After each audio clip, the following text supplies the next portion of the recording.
अस्सलाम वालेकुम। आज कुछ इम्पॉर्टेंट डेट्स, कुछ पॉइंट्स हैं जो कि मैं आपके साथ शेयर कर रहा हूँ।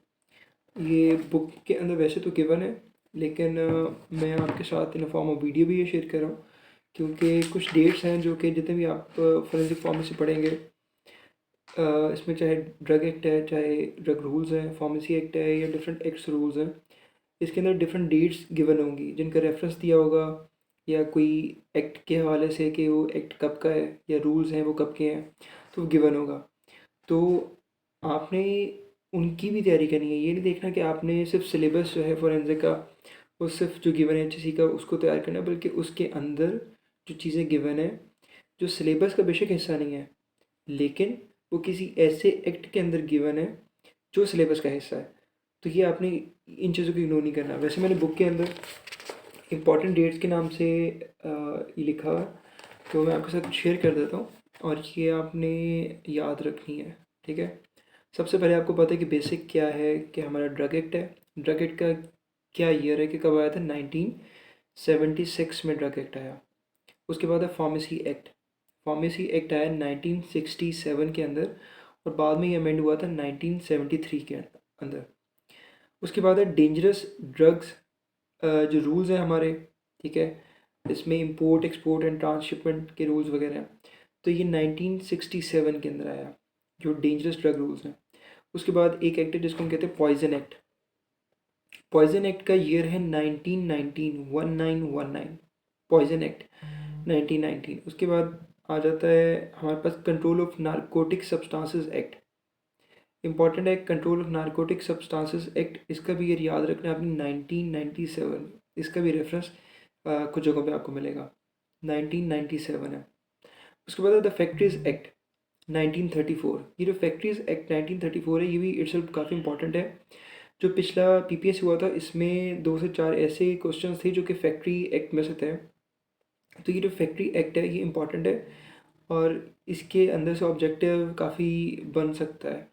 तो ये जो पीपीएससी के पास पेपर है उसमें भी अवेलेबल है, इसके जो पास पेपर्स के क्वेश्चन हैं।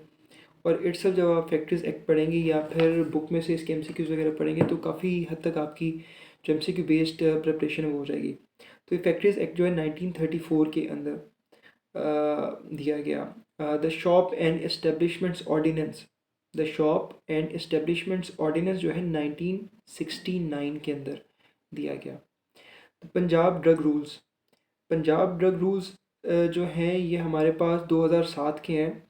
वैसे 1988 की डेट गिवन है, लेकिन ये रिवाइज होके जो फाइनल फॉर्म में हमारे पास आए वो 2007 के अंदर है। तो हम पंजाब ड्रग रूल्स को 2007 के रूल्स के अकॉर्डिंगली जानते हैं और पढ़ते हैं। सिंध ड्रग रूल्स जो थे वो 1979 के अंदर आए। सिंध ड्रग रूल्स 1979 के अंदर आए। तो जो सिंध से बिलोंग करते हैं फार्मासिस्ट, या उधर ड्रग इंस्पेक्टर की, या फार्मासिस्ट की किसी भी एग्ज़ाम की तैयारी कर रहे हैं जिसमें फॉरेंसिक की भी वो तैयारी करें, तो उनको ये रूल्स की डेट पता होनी चाहिए। जो सिंध ड्रग रूल्स है वो 1979 के अंदर आए। उसके बाद degree of PharmD ordinance, degree of PharmD ordinance जो है ये 2005 के अंदर दिया गया। उसके बाद लेबलिंग एंड पैकेजिंग ऑर्डिनेंस की डेट जो वो ईयर है 1986। Labelling and packaging ordinance 1986। Generic name and narcotic ordinance, generic name and narcotic ordinance जो है ये 1973 और 1997 के अंदर दिया गया। Generic name and narcotic ordinance 1973 and 1997। ठीक है। उसके बाद यूनानी आयुर्वेदिक ऑर्डिनेंस जो है वो 1965।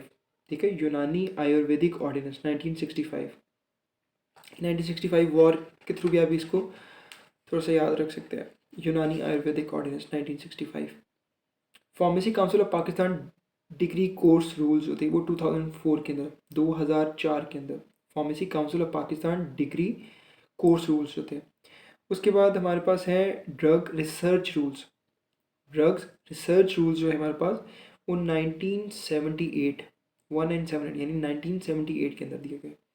उसके बाद है ड्रैप एक्ट। ड्रैप एक्ट बहुत ज़्यादा इंपॉर्टेंट है, और जब भी हम फॉरेंसिक को पढ़ते हैं तो ड्रग रूल्स के साथ हम ड्रैप एक्ट को देखते हैं, क्योंकि ये इट्स काफ़ी इंपॉर्टेंट है। और अगर कहा जाए कि this is itself a schedule of drug rule 1976, तो ये भी सही है। और कभी जब ड्रग इंस्पेक्टर या डिफरेंट जो इन्फोर्समेंट जो पर्सोनल हैं, जब वो जाते हैं फील्ड के अंदर, तो वो ये फार्मेसीज़ को या डिफरेंट स्टोर्स को चेक करते हैं, तो उसमें कॉन्ट्रवेंशन देखते हैं। जो कॉन्ट्रवेंशन होती हैं वो अ, हम देखते हैं ड्रग एक्ट के अकॉर्डिंगली कि ड्रग एक्ट या ड्रग रूल्स की खिलाफ वर्जी तो नहीं है, या ड्रैप एक्ट की कॉन्ट्रवेंशन तो नहीं है। तो मेजरली इसको हम चेक करते हैं, क्योंकि ड्रग इंस्पेक्टर जो फील्ड में जाता है, अगर आपके ड्रग इंस्पेक्टर के टेस्ट होने वाले हैं या हो सकते हैं, तो उसमें ड्रग इंस्पेक्टर का एक मेन काम ये होता है कि he or she needs to implement the drug act, drug rules, DRAP act in true spirit. और अगर कोई चालान वगैरह होता है, जब आप ड्रग रूल्स पढ़ते हैं, तो उसके अंदर डिफरेंट फॉर्म्स गिवन है। तो उसमें फॉर एग्जांपल जो फॉर्म 5 है, उसके ऊपर चालान या सील किया जाता है। तो उसमें जब कोई कॉन्ट्रवेंशन मिलती है, फॉर एग्जांपल एक सिंपल कॉन्ट्रवेंशन है कि एब्सेंस ऑफ क्वालिफाइड पर्सन, या एक कॉन्ट्रवेंशन है फॉर एग्जांपल कि एक्सपायरी मेडिसिन पकड़ी गई, या फिर मेडिसिन विदाउट वारंटी और इनवॉइस वगैरह वहाँ पे है, या कोई भी ऐसी कॉन्ट्रवेंशन है, तो वो लिखा रहता है वहाँ पे चालान के ऊपर, फॉर्म 5 के ऊपर। और साथ स्टेटमेंट ये भी दी जाती है, उस पर लिखा रहता है कि इनको चालान किया गया या सील किया गया in contravention with the drug act 1976, drug rules जो है इसके। और उसके अलावा ड्रैप एक्ट कौन सा, 2012 का।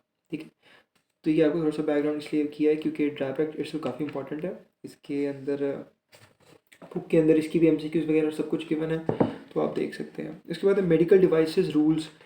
मेडिकल डिवाइसेस रूल्स जो हैं ये 2015 के हैं, 2015। The alternative medicine and health product enlistment rule जो है ये 2014 के हैं। Alternative medicine and health product enlistment rules 2014 के। उसके बाद है pure food and drug act 1938। तो ये इम्पॉर्टेंट है। ये जो इम्पॉर्टेंट डेट्स हैं ये निकाल के, जितने भी एक्ट रूल्स आपने फॉरेंसिक के अंदर पढ़ने हैं उसमें से निकाल के स्क्रीन आउट करके इनको यहाँ पे लिस्ट किया गया, ताकि कभी कभी ये होता है कि आपके पास टाइम कम होता है, या आप के पास उतना वक्त नहीं होता कि आप उसको प्रॉपर्ली तैयारी कर सकें। तो आपको कोई कोई ऐसी चीज़ चाहिए होती है कि जिसमें आपके पास वो एक समराइज फॉर्म में गिवन हो, तो आपके लिए चीज़ आसान हो जाती है। स्पेशली कोई ऐसा सब्जेक्ट जिसको काफ़ी लोग ये समझते हैं कि वो ड्राई है, या फिर वो ऐसा सब्जेक्ट है कि जिसमें आप उस तरह से फोकस नहीं कर पाते ज़्यादा वक्त के लिए।